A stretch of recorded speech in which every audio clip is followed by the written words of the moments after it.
sur l'assembleur MIPS où aujourd'hui nous allons découvrir comment fonctionnent les conditions. Donc il faut bien comprendre que les conditions en MIPS ne fonctionnent absolument pas de la même manière que vous pouvez déjà les connaître telles qu'en Python ou en Java comme je me répète, mais d'une manière très différente.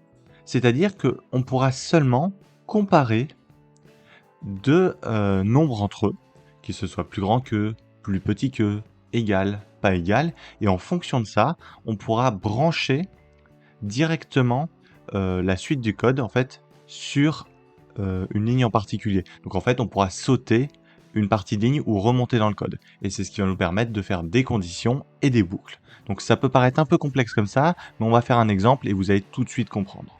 Donc, on va reprendre le code qu'on avait déjà écrit dans l'épisode numéro 3. D'ailleurs, vous pouvez le retrouver dans la description ou dans la petite fiche en haut à droite de la vidéo.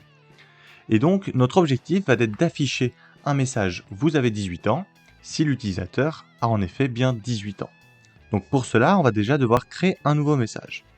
On peut créer un message, on peut l'appeler OK. OK. Donc vu que c'est un string, encore une fois, on fait un point ASCII et vous avez 18 ans. Et voilà. Donc ensuite, on va venir un peu modifier notre code. Donc on affiche l'âge de l'utilisateur, on n'en a plus besoin. On peut supprimer cette partie. Et on va pouvoir maintenant faire les vérifications. Donc on peut commencer. Donc déjà on va commenter. On fait les vérifications. Parfait.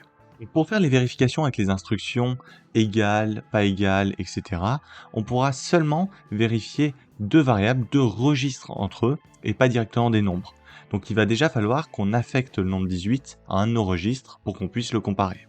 Donc on peut faire tout simplement li $t1 18. Cela veut dire qu'on met dans le registre T1 la valeur 18. Ça, je pense que vous avez tous compris. Ensuite, on vérifie donc que le nombre est bien égal à 18. Donc on fait BEQ pour branch on equal. Ensuite, on vérifie nos deux valeurs. Donc $T0, c'est là où on a stocké la variable de l'utilisateur. Je vous le rappelle juste ici. Et qu'on va comparer avec $T1. Et donc si ces deux valeurs sont bien égales, eh bien, on redirige donc l'utilisateur directement vers une autre ligne.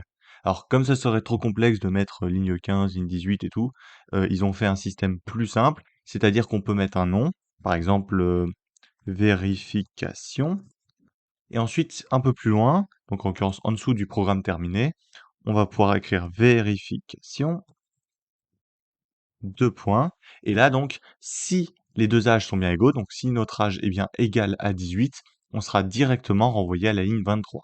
Et là, on pourra donc afficher notre message. Donc, on peut juste copier-coller, hop. Donc ça, vous vous en souvenez, c'est le code qui permet donc d'afficher un message. Mais au lieu de mettre message, on met message OK. Et on fait le syscall. Voilà. Ensuite, une fois qu'on est là, il ne faut pas oublier d'arrêter le programme aussi dans les deux situations. Donc li $v010 et un syscall. Voilà, maintenant on peut tester notre programme. Donc on le charge. Ah, donc on voit que ça ne marche pas parce qu'effectivement, j'ai oublié les deux points juste ici. C'est totalement ma faute, voilà.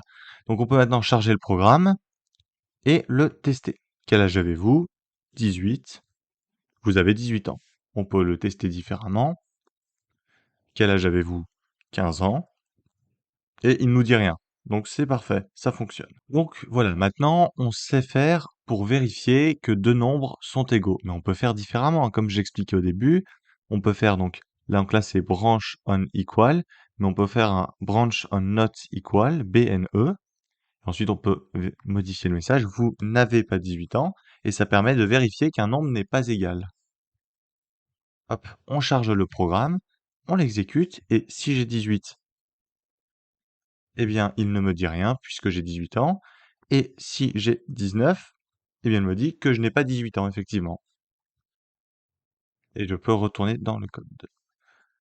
Voilà. Après, comme je le disais au début, on pourrait vérifier donc qu'il est plus grand que le T0 est plus grand que T1. On pourrait vérifier avec BGE que T0 est plus grand ou égal. On pourrait avec BLT vérifier que c'est plus petit ou vérifier que c'est plus petit ou égal. Et donc toutes ces instructions sont disponibles dans un PDF qui est dans la description.